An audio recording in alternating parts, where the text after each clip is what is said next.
So, Sarah, I was wondering, what kind of sports do you like to play? Well, I love riding horses. And actually, when I was in college, I took a lot of classes about horseback riding. So I can do all sorts of sports on horseback. Wow, that's amazing. Don't you think riding horses is scary?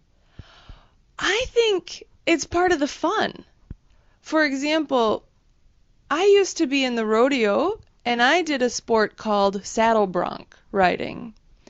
And the way you do this is they put the saddle on the horse and then they let the horse just go crazy. And the horse runs and bucks and tries to get you off. And you try to stay on. And it's really scary, but it's also really exciting. Wow, that's that's what's called a bucking bronco, right? Yeah, and it's really hard to stay on. In fact, you win if you can stay on 8 seconds. Oh, that doesn't seem very long. It's really, really long. When I was, it's really long when you're on the horse. My first time, I only stayed on about 4 seconds, and then I fell off in the middle of the ring, and I got knocked out. Oh, Yeah, and the rest, yeah, and I had a big black eye for about 2 months. wow, from falling off a horse. That's why it seems scary. Isn't it really dangerous? It is really dangerous. And they don't make you wear helmet or any safety gear. I didn't wear a helmet my first time. I think it was pretty stupid. The you start, so the horse starts in a metal cage, so the horse can't move. And then you sit on top of the horse, on the horse's back in the saddle. And then you say, "I'm ready." And they open the door. And the horse explodes and just starts jumping and turning and twisting. And the horse did about 3 or 4 jumps, and I fell off. Wow. How many seconds did you make it? 3, probably 3? about 3 seconds. So you'd have to do that more than twice as long to Yeah. win. I got better at it, but I never could stay on for 8 seconds. Did you try any other rodeo events? Yeah, I tried to do calf roping. What's that? This is a sport where you have your horse, and your horse is trained. It's not the wild horse from before. And there's a calf, and you try to throw your rope so that you catch the calf. And a calf is a baby cow. Wow. And so, what do you have to do if you get your rope around the cow? Then you have to run up to the cow, and you have to tie the cow's legs together. And when you finish tying the cow's legs together, the timer stops. So you want to do it as fast as you can. That sounds really fun. And it doesn't sound as dangerous as the saddle bronc competition. No, it's not as dangerous, but after a while, I started to feel bad for the baby cow. I see. It's just, he's a small little baby, and he's really scared, and he's trying to run away. And I started to feel bad about catching him with the rope and tying him up, so I stopped doing it. I see. So, Sarah, you talked about competing in a rodeo. Have you done any other sports on horseback? Yeah, well, not a sport. I used to have a job, and my job was to take people on horseback into the mountains in Wyoming. And it was a really fun job. Every day we would saddle up maybe 15 or 20 horses, and then we would take beginners, people who had never ridden horses before, and we'd show them how to lead the horses and get on the horses, and then we'd go up into the mountains for 2 hours or 4 hours or sometimes all day. Well, that sounds great. Yeah. That was your job? That was my job, and it was really fun. We would walk along these cliffs, and people would get nervous and they'd say, "Oh no, isn't my horse going to fall down the cliff?" And I'd say, "No, your horse doesn't want to fall down the cliff, just like you." Yeah, right. And the horses were really good. And to be honest, the horses mostly ignored the people on their backs. The Really? horses, they knew the path that we were taking. Oh. And sometimes people would want to do something that's dangerous, like go too fast or go a different way. Yeah. And the horses would ignore the people and go the way they're supposed to. Oh, that's probably better. Yeah. What about wild animals? You're going on horseback trail rides through the mountains, right? Yeah. And the area we went through was famous for elk. We saw lots of elk. And you know, where there's elk, there are also the animals that eat elk. So there were mountain lions and bears. Bears. I never saw a bear, but I always told the people I was with, I said, "Don't worry, guys, if you see a bear, you don't have to be faster than the bear. You just have to be faster than the slowest horse." Oh, that's a good one. Yeah. Did the visitors like that joke? They did. They thought it was really funny until I pointed out which horse was the slowest. And then that person got really nervous. Did you ever see a mountain lion? I never saw a mountain lion, but one time the horses were all acting really nervous and they wouldn't go forward.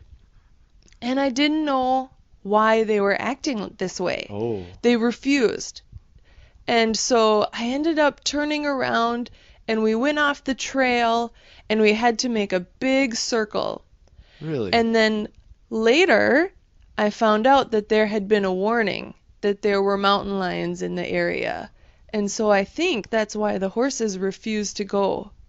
Wow, those horses sound pretty smart. Yeah. Sometimes in the morning, when we are the first people on the trail, I would see tracks, like wolf tracks or cougar tracks. But I never saw the real animal. Oh, that's probably lucky. Yeah. Sounds like you had a really fun time at that job. Yeah, it was really fun, and we were outdoors every day. That was my favorite part. The air was so clean, and I loved working with the animals and being in the sunshine. It was great. Okay, so Sarah, you said you participated in rodeos before, but I thought only men ride horses in rodeos. Yeah, like 99.9% of the time, the men do all of the rodeo sports. There's like 2 sports for women, and the rest of them are all for men. Oh. When I said I wanted to do the traditionally male events, they said, "You can't do that. You're a woman. You have to do these other events that are not dangerous, they're safe." For example, the men do calf roping. You work with a baby cow, a calf that's about 100 pounds. The women do goat roping, and they Oh. work with a tiny goat that's about the size of a small dog. So I just always thought the difference was stupid. I don't want to do the easy, safe event. I want to do the difficult event. And people were really surprised. And first they said you can't. And I said I'm going to anyways. Wow. And the first time I did the saddle bronc, they said, "Look, look, look, we got you a girl horse because you're a girl." Oh my. And I thought, well, you didn't need to draw more attention to it. I just want to compete like everyone else. Right. And my first time, I fell off the horse and I was really injured. And I was laying there, and one of my friends came running out. And he said, I thought he was going to help me up and help me leave because I was really hurt. And instead he said, "Hurry up, you got to get out of the arena because the next person wants to go." Oh, wow. And I was really happy that he said that, actually, because he was just treating me the way he treated any other competitor. "Oh, get up, be tough, you're fine." Yeah. And I didn't want anyone to So help he me. didn't help you. Right. And I was really glad that he was treating me like everyone else. And when you see a rodeo, you'll see that the women do events where they can dress really nice. They always wear nice clothes, beautiful hat, they even have earrings and things on. And when the men do events, they're doing the events that they really have to use their muscles and get dirty. And I really liked doing those instead. I'm not saying one is better than the other. I'm just saying I liked to do the other one, and I think that maybe other women like to do the other events too. So, do you think the situation is improving? Are more girls joining rodeo now? I don't think so. I think the sport of rodeo is becoming less popular. Oh, So I think in the future there won't be more women in rodeo. There will just be fewer people in rodeo. oh, I see. Because the rodeo events, they're not very kind to the cows or the other animals. And as people get older, maybe they get more soft-hearted, like me, and they don't want to make the animals get tied up or chase the animals. And so I think fewer people are interested in rodeo these days. So, so we've been talking about women's roles in society, and are you a stay-at-home mom or a working mom? Well, I guess I'm both. Right now, I'm on maternity leave, and I'm on month 6 of maternity leave. What does that mean? So, maternity leave is when you have a job, but then you become pregnant or you're going to have a baby, maybe adopt too. So, you're going to have a baby, and so you take time off of work to stay home with the new baby. Oh, I see. Do you still get paid? I do. I get about half of my wage. So, I do still get paid, and I'm very grateful for that. So, I've been at home with the new baby for 6 months, and I'm going to go back to work next month. Oh, what will happen with the baby? So I have 2 kids, actually. I have a toddler and a baby. And both of them will go to daycare during the day. I see. So I signed up for the daycare before the baby was even born. It's really hard to find good daycare that you can afford, that's near your house. So you have to start planning before the baby's even born if you're the type of person who wants to go back to work. I see. I don't think many men worry about getting good daycare for their children when they No. think about their jobs. No. Even when there's a family and the mother and father both work, still it's the mother that has to do everything with the kids, usually. Usually the mom has to, for example, get the bag ready for the kids to take to daycare. They have to arrange the daycare. The daycare has the mother's phone number, usually. And so the mom has to do a lot of extra work, even though mom and dad both have full-time jobs. I see. Are you saying that things should be different? Yes, I think things should be different. I'm so lucky.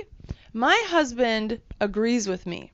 And my husband, he drops the kids off at daycare and he picks them up and he does the laundry and the dishes. And it helps me focus on my career so that I can stay late at work if I need to. I can go to an extra meeting on a weekend, and it makes me feel more fulfilled, that it's not my husband's job that comes first. A lot of times women make less money than men and they put their job second to their husband, and it's not equal and it's not fair. And so I think that people should work on making things more equal. Well, I agree with you. Thank you.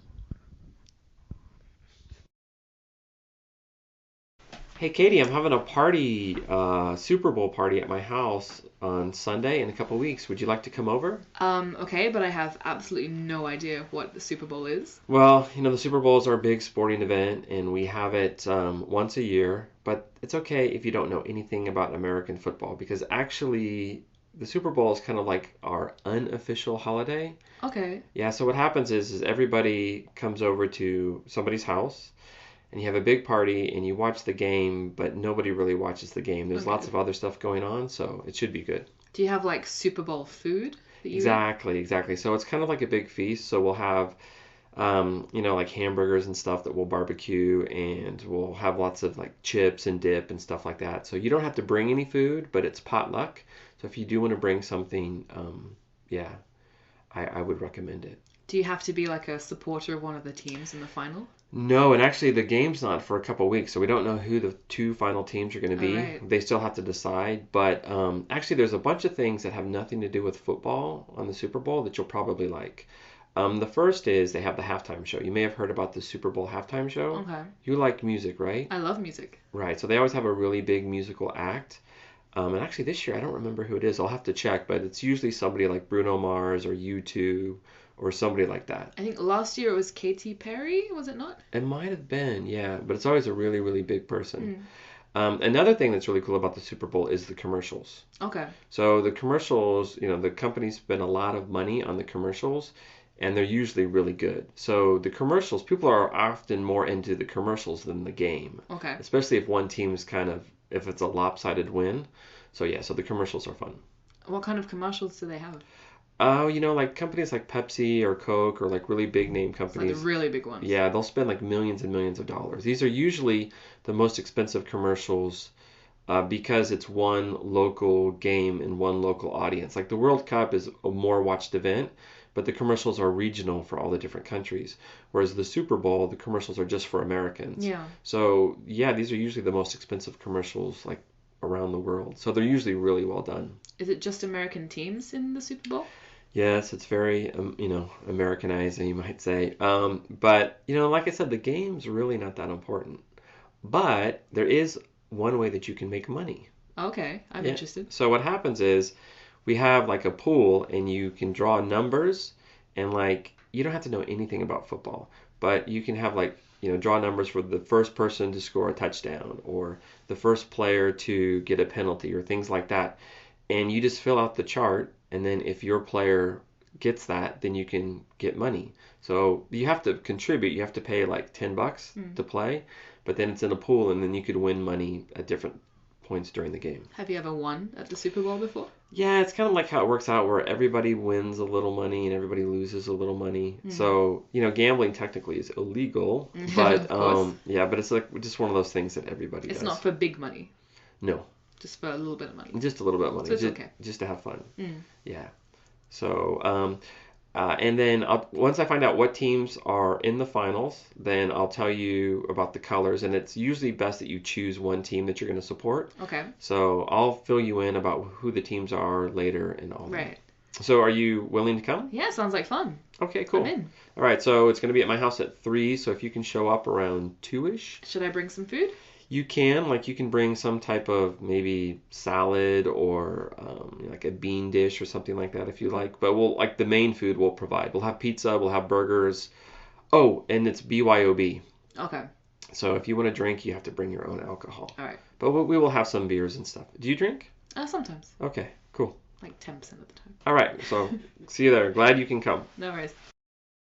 So what are 3 foods that you absolutely have to have, that you can't live without? I would say that I couldn't live without arepa. It's like my daily breakfast in Venezuela. What's Arepa that? is made of corn flour, and it looks like a hamburger, so you put anything you want inside, and it's very tasty. And I would say like 95% of Venezuelans eat arepas every day. Um, well, it's kind of like a high carb diet in my country, so I need rice also Hmm. for lunch. And bread. Bread is another thing. In the afternoon, a piece of bread, sweet bread with coffee is kind of like mandatory. So lots and lots of carbs in your diet. Yes. What about you? What about in England?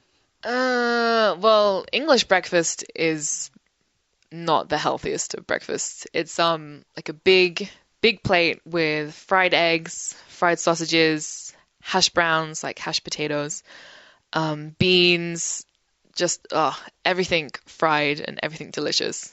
And I would say that I can't live without that, but if I ate it every day, then I would probably not be able to leave my house because I would be so fat.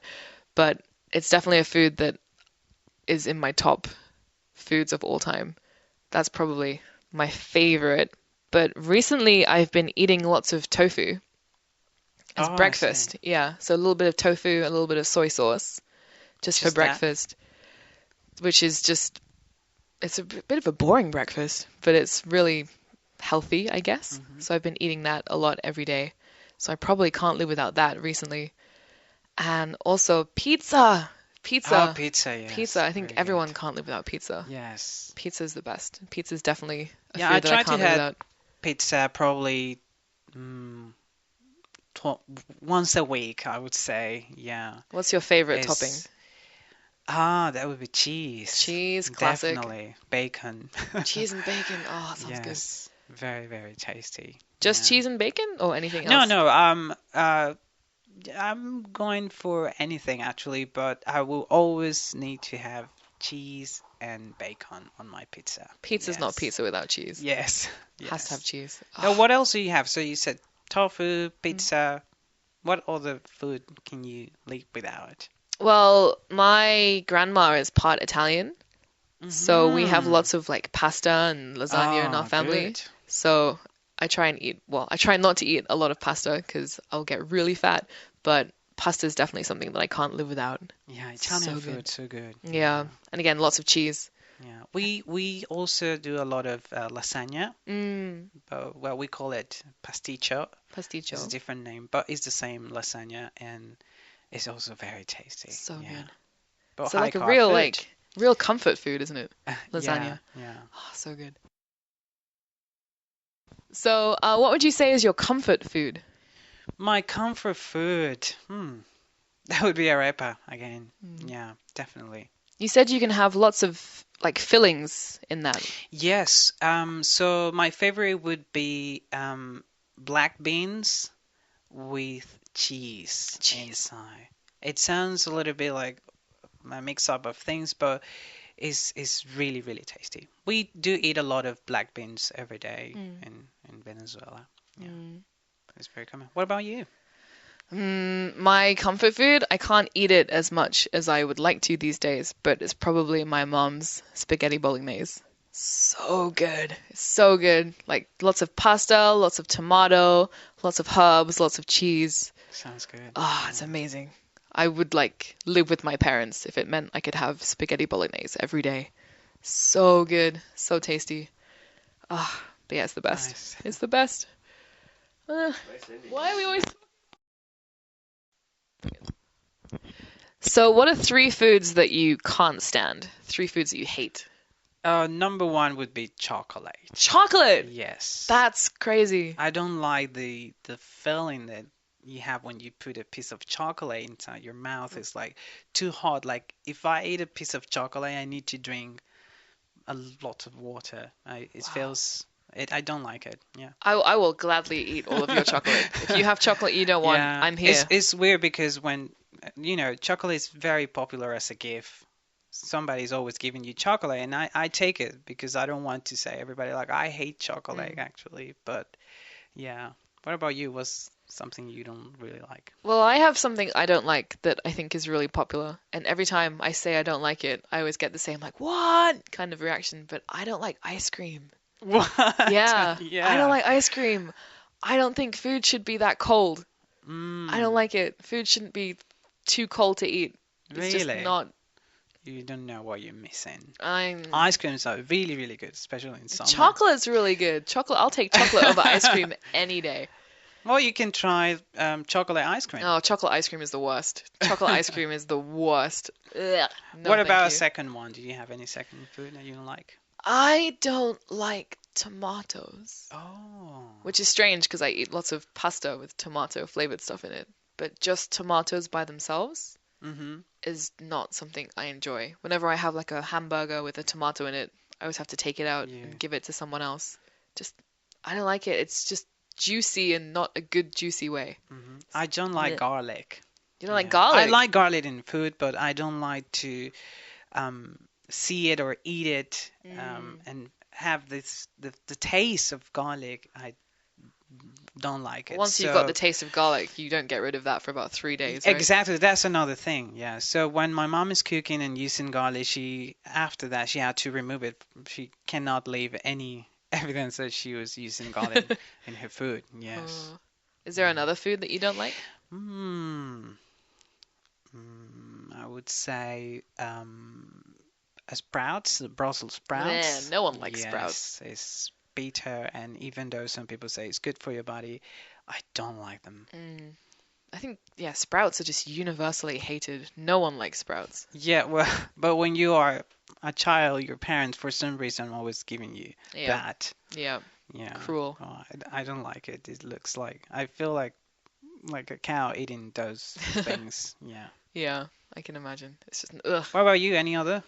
I have one more, but it's really strange. I've never actually eaten them, but looking at them makes me really uncomfortable. And that's olives. I hate olives. I I can't love them. stand olives. Just looking at them makes me want to scream. Like, Really? I think it's the hole. I don't Mhm. like the hole in olives. I'm like scared of olives. It's really strange, but I no. like them. Very You can have tasty. my olives. Green, black. Ugh, no. If I see them in a jar at Better the than supermarket, chocolate. just no. Ugh, no, no, no, no, no, no. Don't like them. Scared of olives. It's the craziest thing ever, but no, don't like olives. Keep them away from me. Ugh. Good. We've been hearing a lot about Mars in the news. Yeah, NASA keeps coming out with announcements every year. We just found out that there's water on Mars, liquid water. Yes, recently they revealed that there's evidence of liquid water. That's crazy. Last year they announced that they definitely found ice, solid water, in the soil. In the soil on Mars' surface, they found frozen water. Now they found evidence of liquid water flowing. Do you think people can go to Mars? Do you think we should send people to Mars? I definitely think we can go there.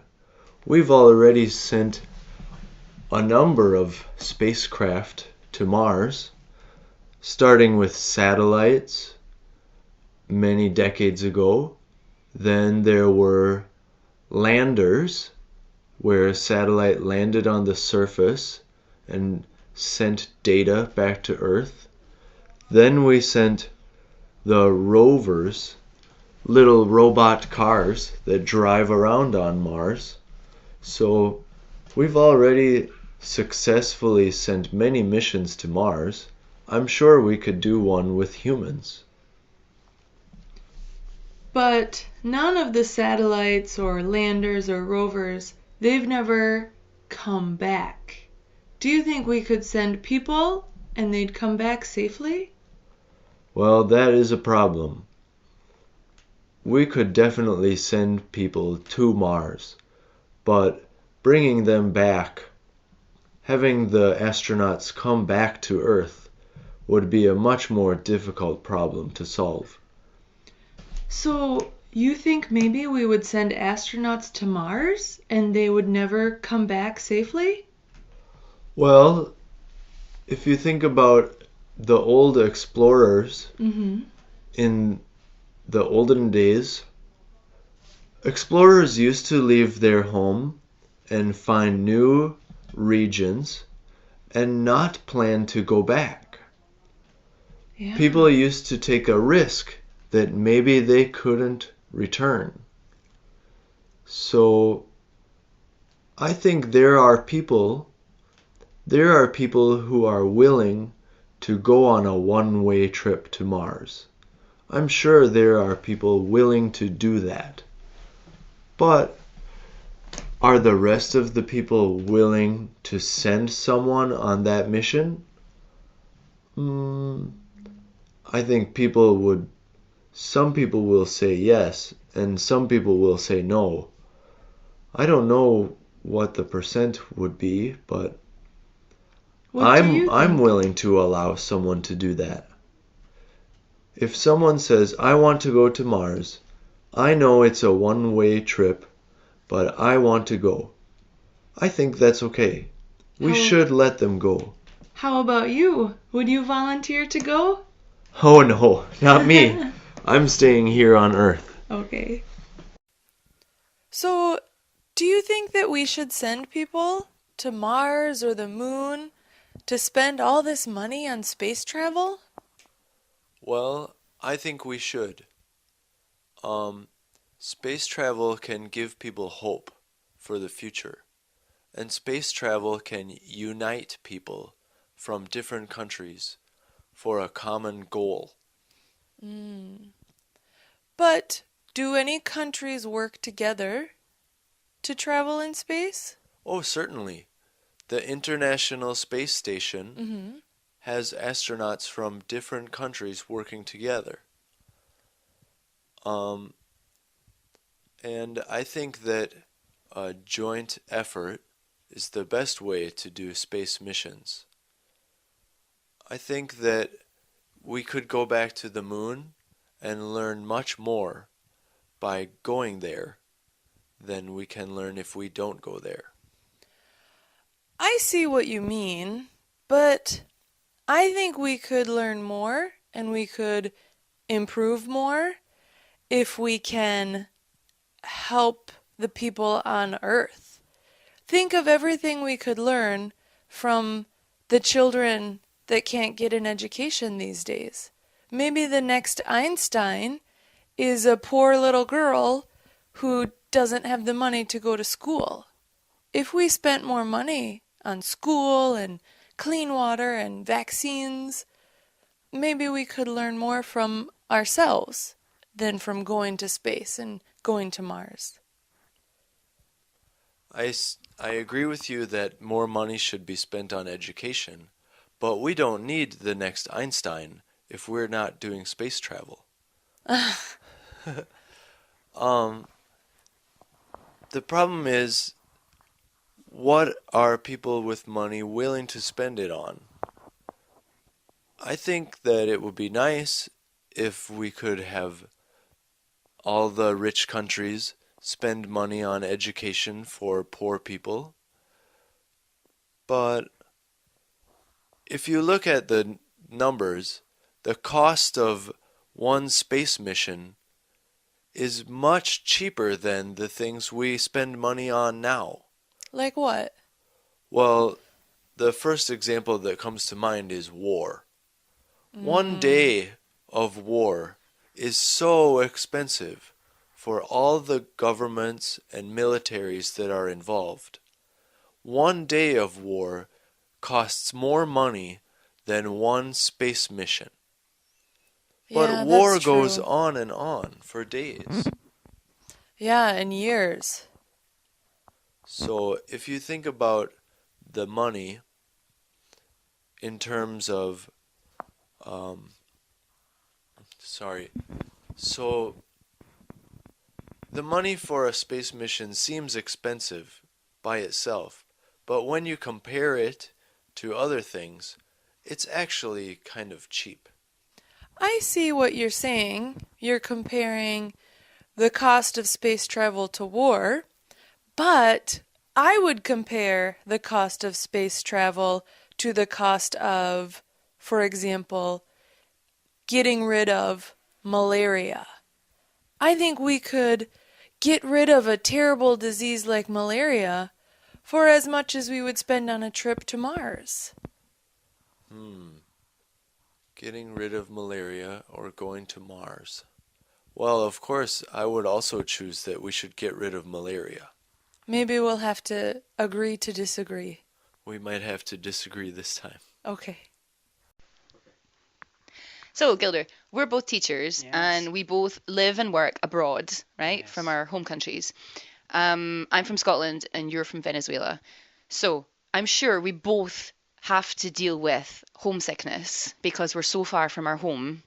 How do you deal with homesickness? Oh, it's very difficult because, as you said, I'm so far from my country. Yeah. And like special seasons like Christmas or during the Holy Week is something that we celebrate Okay. a lot. Uh-huh.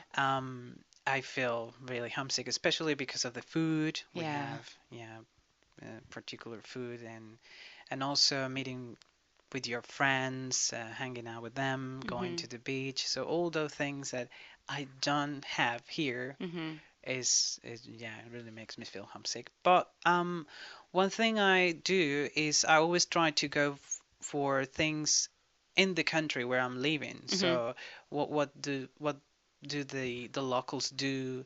Is there any interesting? And it's a sort of like an adventure because you're doing something new, so you're kind of replacing something that you're used to do Yeah. by something new. So in a way, it's nice dealing with homesickness. Yeah.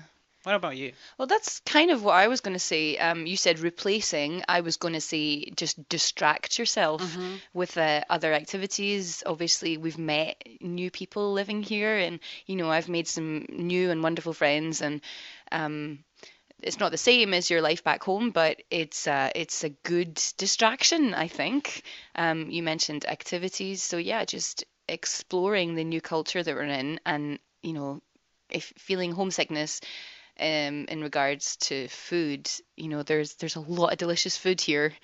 Here in Japan, delicious food, so we can distract our needs, I guess. Yeah, that's one of the good things of being in Japan is the fact that you get to know people from all over the world Yeah. and try so many different things. Yeah. So yeah, it's a distraction, as you said, a good distraction. Yeah. One strategy I have as well for homesickness is whenever someone comes to visit, which is very rare, but it does happen, I send them a list of things that they can fill their suitcase with to bring over for me. Foods from home Yes. and just tea bags from the local supermarket and, some cosmetics or toiletries that I cannot buy here, particular brands that I like. And it's little things like that that help me, I think, deal with not having them. Basically, having them, that helps me deal with not having them. I also do that sometimes. Like my family they try to visit me once a year, so their suitcase packed of stuff from Venezuela, which is very important for me. And also I try to find those supermarkets from South America, like Brazilian supermarkets. Right, yeah. Or sometimes the Filipino supermarkets, they have stuff that we have Yes, in Venezuela. yes. So yeah, it's very nice. I actually used to live up in a different part of Japan where there was quite a large Brazilian population and there were many, like a Brazilian convenience store. Yes. Wonderful bread. The meat was good too.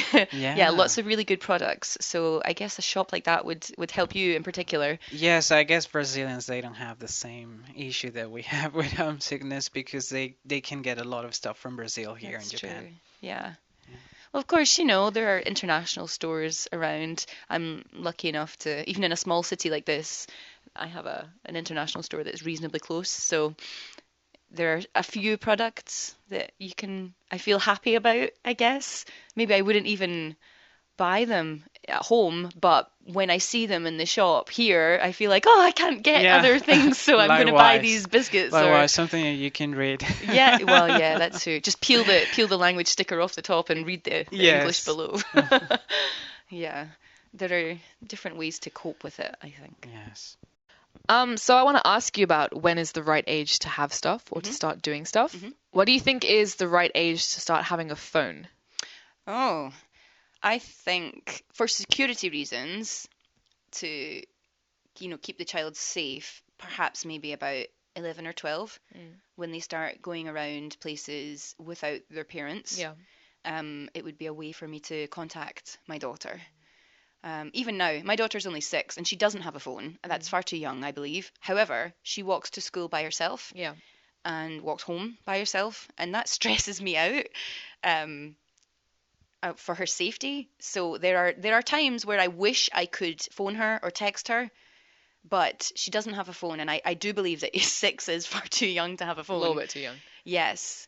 So purely for security reasons, I think probably around 11 or 12. How old were you when you first got your phone? Oh, well, I'm an old person, so people didn't have mobile phones. I was reaching the end of high school. I was, I think, 17 when I got my first mobile phone. And it was a big brick. But again, that was for, I guess security reasons. Yeah. My parents got it for me. I was going out, I'd started going out at night, going to concerts, and I was beginning to be allowed going into bars and things, 17, 18. So, yeah, it was a good security thing. My parents were appreciative of being able to contact me. Yeah. Yeah. How about you? How old were you when you first got your mobile phone? Oh, goodness. I was about 12 or 13. I was really young. Okay.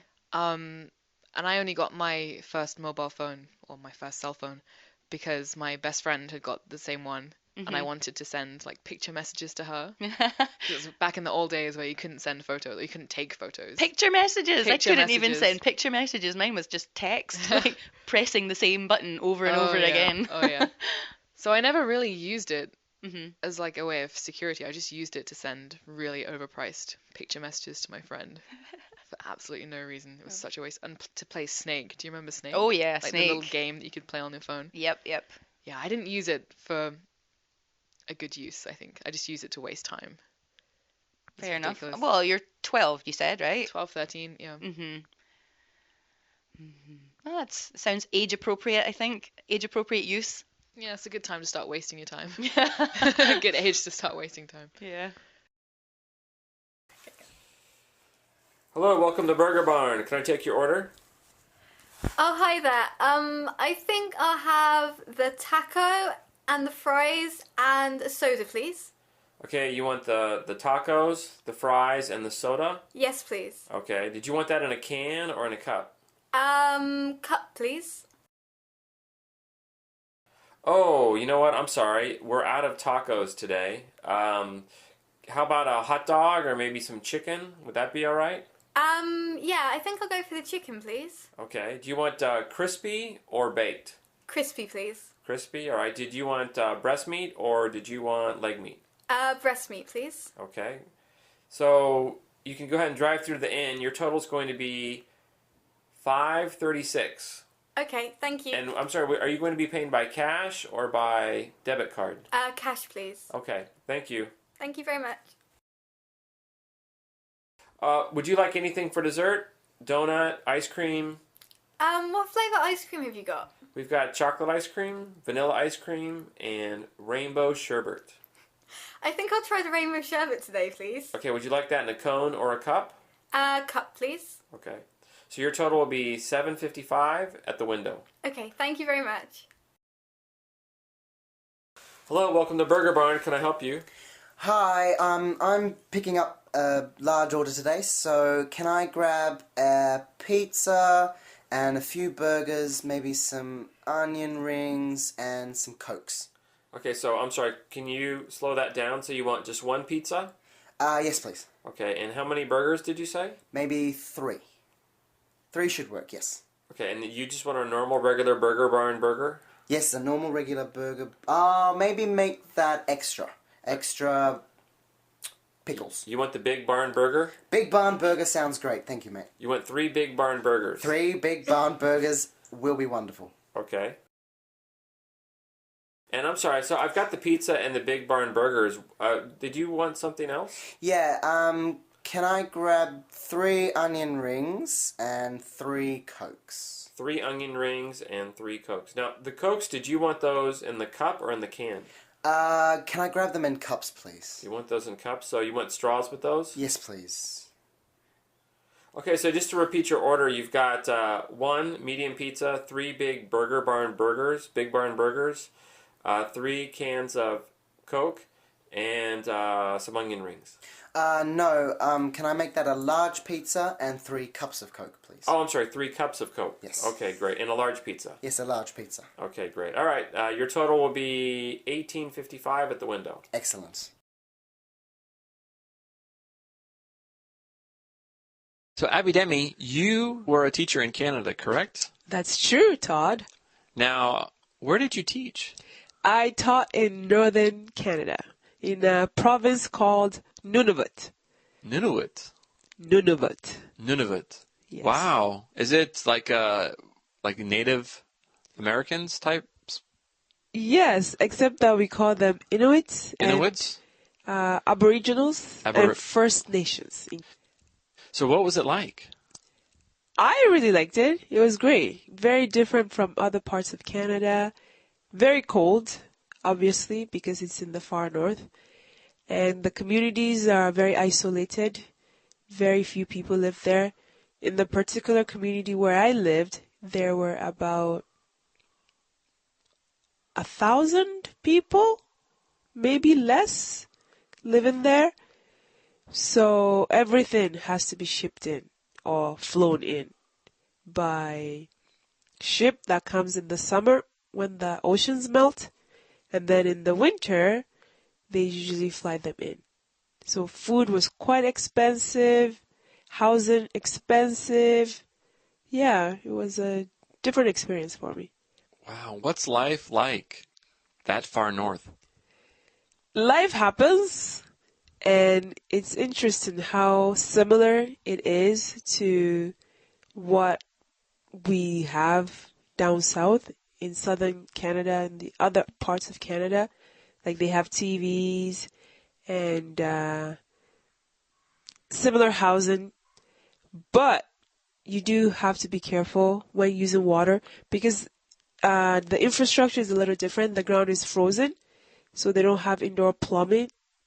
They have plumbing, but they don't have running water. The water has to be brought to each house almost every day, and sewage also has to be taken away. So you have to be careful how you use water. That's one part. Also, you don't get access to all the things that you want to buy. Sometimes you go to the supermarket and maybe all the bread is gone or the milk hasn't been flowed in yet. So you have to be patient with that as well. And you don't get the same variety of products as you would get in larger places. So, yeah. And then as you get more and more into the winter months, it gets darker earlier. So maybe around 4 o'clock in the afternoon, it's already dark outside. And by the time you go to work in the mornings too, when you're going around 7, 8 o'clock, it's dark outside. So you're like, it's dark a lot. Wow.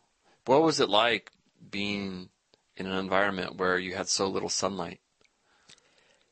It was hard, but I kind of feel like I'm used to it.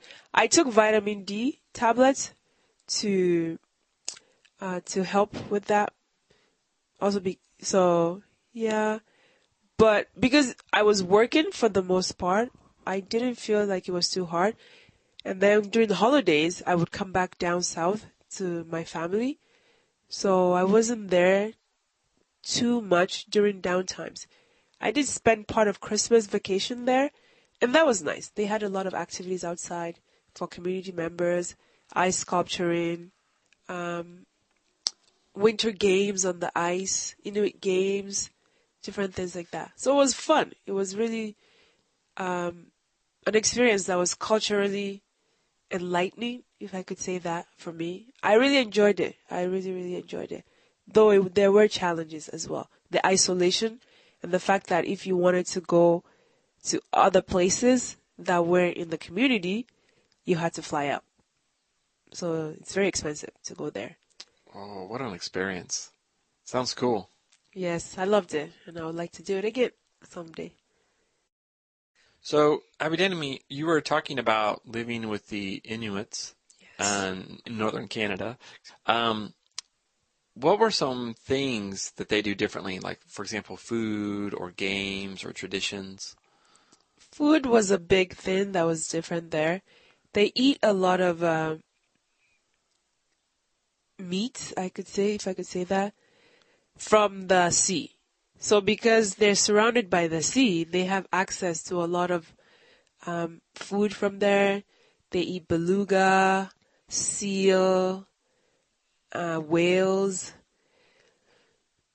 anything that's found in the sea. I think they basically eat it. And they eat just about all the parts of the animal. So that was quite interesting. That's so interesting. What does it taste like, seal and whale? Very... Is it cooked? Sometimes they cook it, yes. They also freeze it. They have different ways of preparing it. Sometimes they do eat it raw. They say that's the best way to eat it to get the most amount of energy from it. And sometimes they freeze it and they eat it frozen. They eat a lot of fish, frozen fish like that. Arctic char, delicious. And sometimes they boil it, but no, I don't think that's their preferred method of eating it. One thing to note is that the younger generation, they seem to prefer more the meat, beef, and meat that more everybody else eats now. Whereas the older generation, of course, they still prefer their traditional way of cooking and eating. Also, they eat caribou, like land animals, caribou, rabbit, and one or two other animals that I can't remember. Now, did you try all these foods? I tried as many as I could. I love eating, and if anybody else is eating it, I'll eat it too. So I tried them all. I have the ones I like more, but I didn't find anything disgusting. I enjoyed it. That is so cool. Did you learn how to prepare it or cook some of it? No, I'm laughing because I'm not a huge cook anywhere. So I just do the eating and cleaning up. Yeah, okay, cool. You mentioned that they played some games. They had their own style of games. Do you remember any games that they played? They have games where one was like wrestling. They have a lot of body contact games where they would wrestle on the ground, or you had to hold up your leg a certain way for how many minutes. Just really games that had to deal with strength and endurance is what I would say. And then they also played a lot of games using dice and where you would win prizes. I think a lot of these things were designed for the long winter months, so they could stay indoors and still keep themselves entertained. And because in those days, in the past, they didn't have TV or the kind of entertainment internet which they do have there now. So they have a lot of games that they still try to play sometimes to keep them entertained. And music is a large part of their life too. A lot of people play different instruments and they square dance. They're really good dancers. They can dance all night. So that was fun as well. Oh, wow. Well, sounds like a great place. Yes, it was. So do they have their own type of instruments, their own traditional instruments?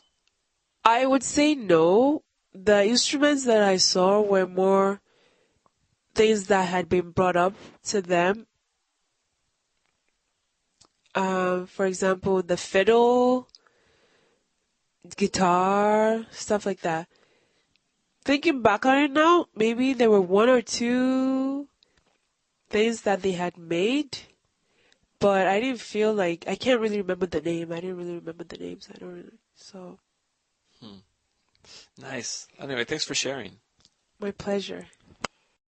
All right. Hi, I'm Adam, and I'm with Jen today, and we're talking about your home country, Nepal.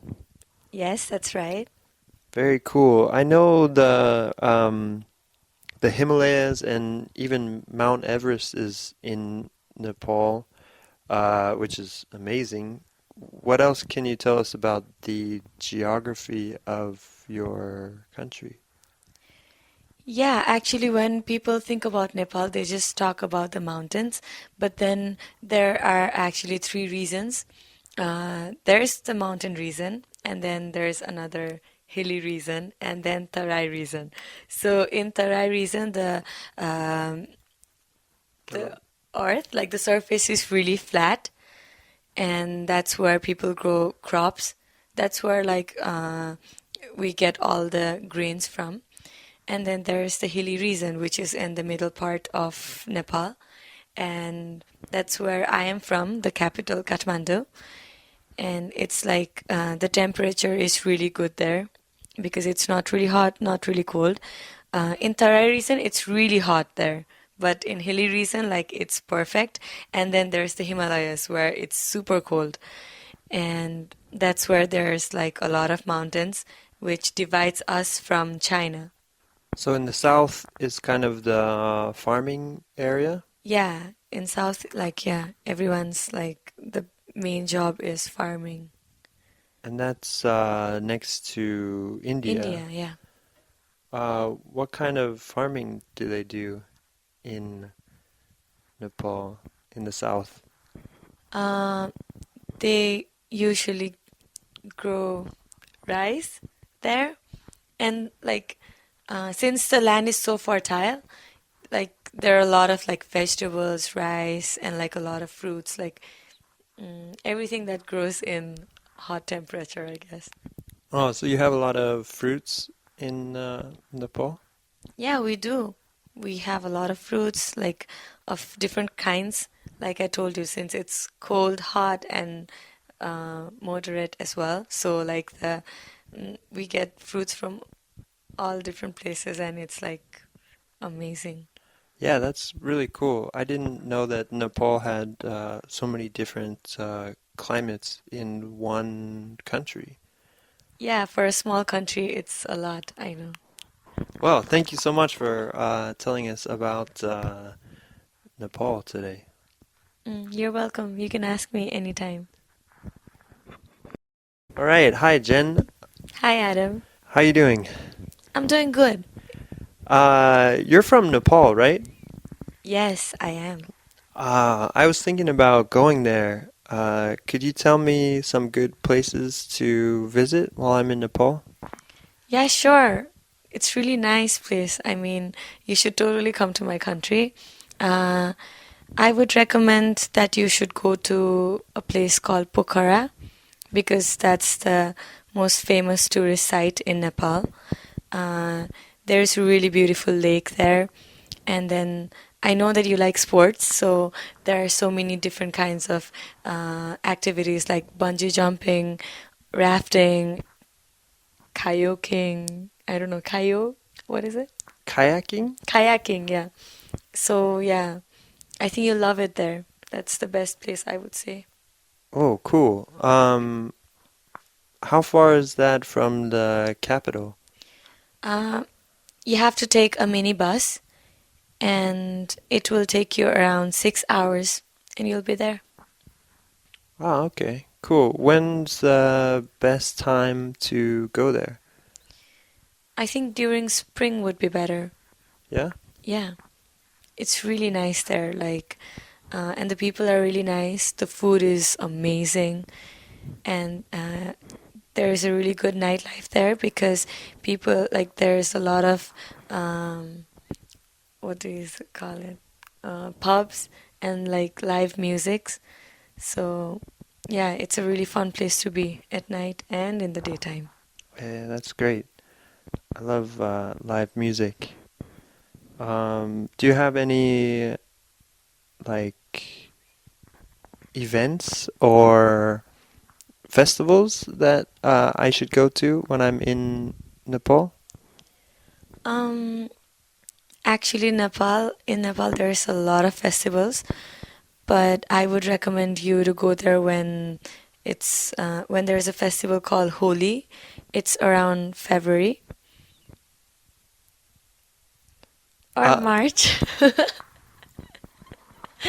So yeah, the festival is around March, and what we do is we play with colors. We throw colors at each other, and then even throw water balloons.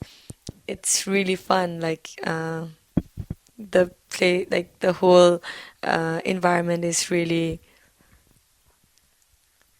colorful, bright, and everyone is very happy. And that sounds like a lot of fun. I think I've seen pictures of that before. How many days is that celebration? It's actually only one day. Oh, really? Yeah. Cool. I really want to go. Anything else you can tell us about Nepal? If you like hiking, then Nepal has a lot of mountains. Actually, Mount Everest is in Nepal, so you can even try going there. Wow, that would be amazing. I really look forward to going there. Thank you so much for your time today. Sure, anytime. Hey Todd, so continuing talking about then and now, I was thinking we could switch to talking about just life in general. Sounds good. So my first question for you is, are movies today more interesting than before? Well, I'm going to sound like an old guy, but I would say no. Movies are not more interesting today. Movies were much better 20, 30 years ago. The stories were better. They were more interesting.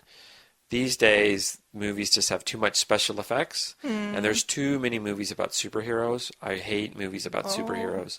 So, yeah, I think movies used to be more interesting. What do you think? I have the opposite opinion of you. I think movies today are more interesting than before. Maybe I'm too used to a lot of special effects. So when I watch some older movies, the story might be interesting, but I get a little bored watching it. And actually, I love superhero movies. So Oh, really? I would say that, yes, any superhero movies, Spider-Man or Batman especially is my favorite. So those movies for me are more interesting than in the past. Okay. Well, we're talking about comparatives, so Right. who's cooler, Batman or Spider-Man? Oh, Batman. Yeah. Hands down. I'm sorry, I think Spider-Man's really lame. I've never liked Spider-Man. He kind of whines a lot. He looks like a kid in his pajamas. He is a kid in his pajamas. Maybe that's Whereas Batman has a lot of skills that he's developed himself. So True. Okay, well, how about Batman? So you like, who was better? who's the best Batman? Yeah, who's the better Well, I'd Batman? say who was better? Right. Who was the last one? It was Well, the most recent Batman was Ben Affleck. Yeah. But I didn't watch that one. Oh, okay. So before that, there was Christian Bale. Oh, that's right. So without having seen Ben Affleck, I would still say that Christian Bale was a better Batman. Yeah, I'm sure. I'm sure. Okay, so let's talk about other things. How about the news?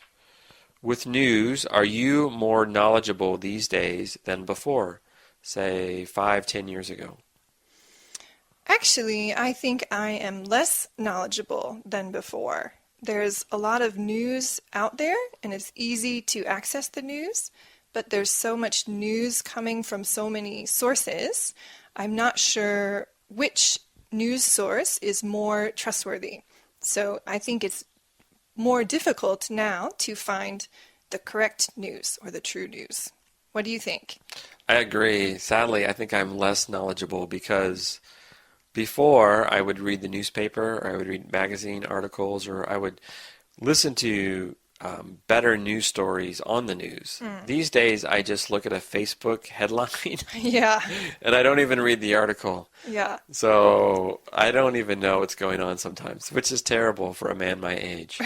Terrible for anyone, I think. Yeah, I think it's because I think the news was more honest than before, than now. I'm sorry. I think the news is less honest these days. It used to be more honest. Yeah. I just don't trust the news anymore. Yeah, I don't really trust it either. Yeah, less trustworthy. So, along those lines, would you say social media makes life better or worse for people? I think it's both. Like I think it's 2 points better, 3 points worse. So it's a negative. It's better because you can keep track with so many family members, especially if you're far away. Right. So I like how it connects people. But yeah, it just makes people sad sometimes, or it makes them frustrated about their life, maybe. Right. So yeah, I don't think it makes life better. But I'm an old guy, so.